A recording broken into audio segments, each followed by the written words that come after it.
Nyck de Vries has been getting a lot of Formula 1 seat time this year, and on the surface, it looks like he's doing a pretty good job. He even got to drive the Williams during the race last weekend after Alex Albon had to have some, emergency weight-saving operations.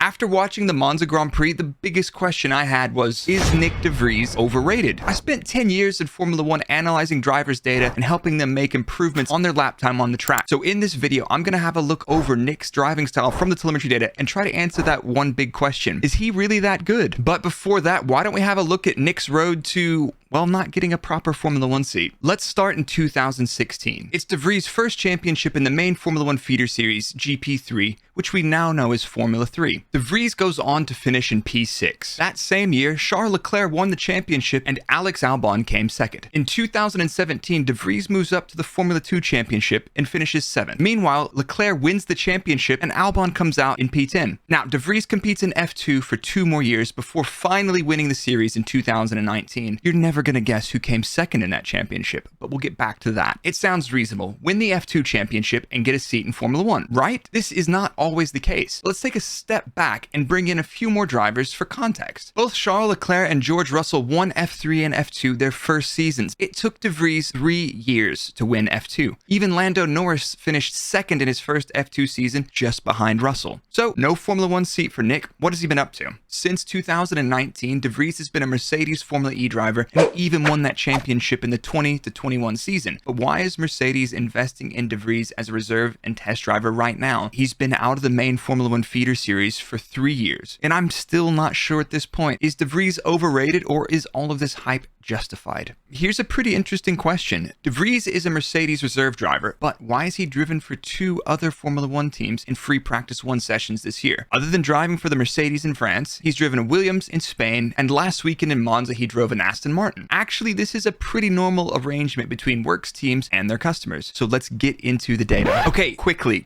I just want to interrupt this for just a moment. If you've ever wanted a Formula 1 podcast featuring 2 former Formula 1 engineers, well, you're in luck. I've joined up with my friend EngineMode 11 to bring you the Engine Braking Podcast. We're dropping new episodes every week. You can find it on all your favorite podcast platforms and even right here on YouTube.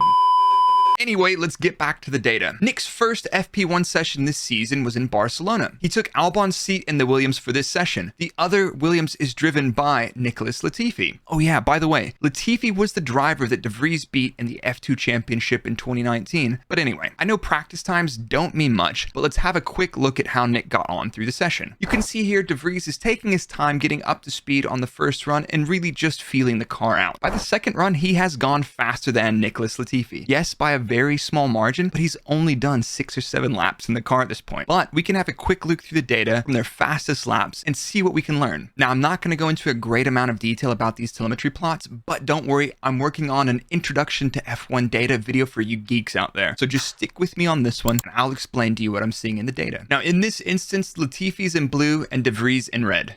The first 2 things that I noticed is de Vries doesn't really have a whole lot of confidence onto the brakes into corners like turn 1 and turn 5. You can see that Latifi is able to brake a lot later. But looking at these 2 instances, you can also see that de Vries is a lot better at focusing on the exit of the corner and going on confidently. Surprisingly, de Vries has a lot more confidence in the higher speed corners like turn 3 and turn 9. In the final low-speed sector, de Vries just seems better at focusing on the apex, getting the car slowed down, and then getting a good drive out of the corner, whereas Latifi always looks like he's trying to force the car into the corner. Drivers that tend to always look for lap time on the way into the corner tend to lose out. Pushing too much on the way into the corner generates a lot of apex understeer depending on the setup. This can cause you a huge delay going on throttle, which just ends up costing more lap time down onto the straight. For a handful of laps in the car and probably 1 day in the simulator, de Vries' performance is not too bad. So let's have a look at de Vries side by side with George Russell in the Mercedes in France. Again, de Vries eases into the first run just trying to feel out the car and the track. On the performance run, Russell manages to go about half a second faster, which sounds like a lot, but it's only free practice 1 and we can't put that much weight into this. To stir the pot a little bit, Albon went faster in a Williams than de Vries did in a Mercedes in free practice 1. That Albon dude's not too bad. So let's get back to the data and see how George found half a second on de Vries. Paul Ricard's a pretty tricky circuit, and actually de Vries most out a lot of his time in 2 main places. The tricky section of turn 4, 5, 6, and then the medium to high speed turn 11 11 into turn 12. Now, the fact that he's just losing a small amount of time in a few places, to me just means he's lacking confidence. As opposed to driving the Williams, De Vries actually looks very strong on the brakes into the big stops. Russell is a very good reference in my opinion. I mean, he's matched or bettered Hamilton at a few events this year. Even if Hamilton's not vibing with the car, I really don't think Russell's too shabby. Now, in summary, De Vries hops in a brand new car and he's within half a second of a top-rated driver. That's not too bad. Now, let's fast forward a few months to free practice 1 in Monza. Honestly, this session isn't that interesting for De Vries, and I'll tell you why. He's driving the Aston Martin alongside the other Canadian on the grid, Lance Stroll. Now, if you saw the timesheets from free practice 1, you saw De Vries over 1 second off of Stroll, and you're thinking, what is all this hype? De Vries is nowhere. But the data has a much different story. Ah, there it is. Immediately, I can tell you exactly what this is. It looks like they threw a monster of a rear wing on De Vries' car, either for data gathering, which is very probable as we're coming into Singapore, or they're just trying to make Lance look like an absolute legend. I don't think that's the case. I'll take my tinfoil hat off. You can tell by the fact that Lance gains a lot of time on the straights, and then De Vries is faster through most of the corners. There's not really anything interesting to see here. This was just a test session for Aston Martin. Fortunately, we get some more data on De Vries after free practice too. So Saturday morning in Monza, Nyck de Vries is probably enjoying a nice macchiato with Toto Wolff in the Mercedes motorhome when he finds out that Alex Albon needs to go have appendix surgery.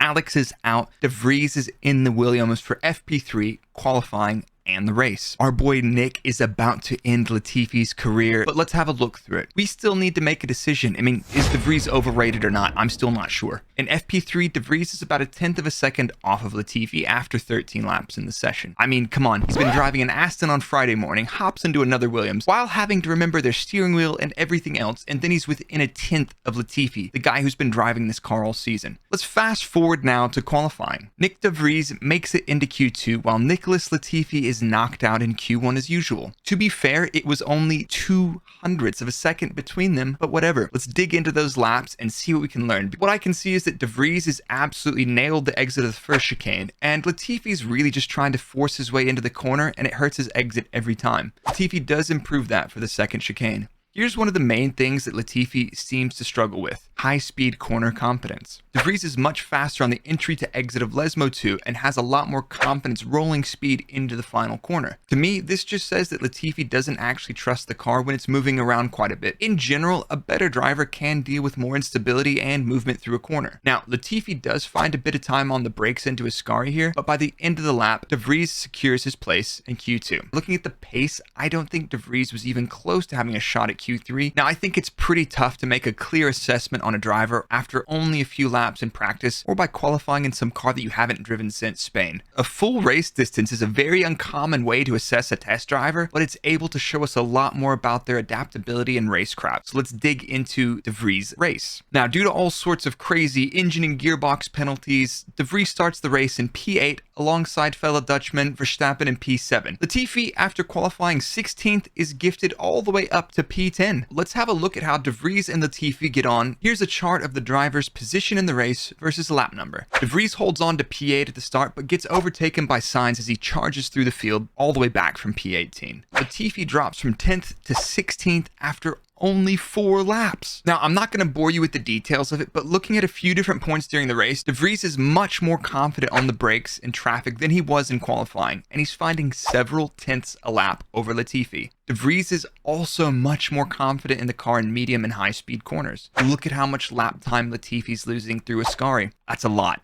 Now, De Vries is also able to defend so much more because he's able to focus on the exit and carry the speed out to the final corner. Now, as far as the rest of the race, Latifi slowly claws his way back up to 15th after 4 DNFs. I mean, Ricciardo and Alonso were going to finish ahead of him anyway, so, that's effective 17th, but don't worry about that. De Vries keeps his nose clean with Zhou and Gasly in the mix straight to the end of a long stint on mediums. He brings home the Williams in P9 to score 2 points, while Latifi finishes 15th. Now, if that's not bad enough, being out-qualified and outraced by someone who hasn't even sat in this car in months isn't bad. Latifi is now 21st in a 20-driver grid, as De Vries overtakes him in the World Drivers' Championship. Are we overreacting just because De Vries beat Latifi? I mean, let's talk about it. Let's make an assessment on Nyck de Vries now. Does he deserve a shot in the Formula 1 grid? I think we need to take a step back first. I mean, it took him 3 seasons to win the F2 Championship, and he only had to beat Latifi. De Vries has been beaten by Albon, Russell, Norris, and Leclerc in F2 as well, and I rate all these guys. analyze. But instead of talking about 3 or 4 years ago, let's talk about now. De Vries has jumped in 3 different cars and driven all of them, what I would say, very well. His pace and racecraft on Sunday was actually competitive, and I think he did an outstanding job, even if you disregard his comparison to Latifi. Realistically, I don't think De Vries is overrated, but there are a lot of drivers on the F1 grid with worse resumes. I mean, let's be honest, he probably didn't get a shot after winning F2 because there were quite a few dudes throwing their cash around buying seats or buying entire teams. I know this video was something a little bit different, but I hope you enjoyed it. I'm going to see if I can get a couple of more videos from Monza out before we get to Singapore. So I'll see you guys next time.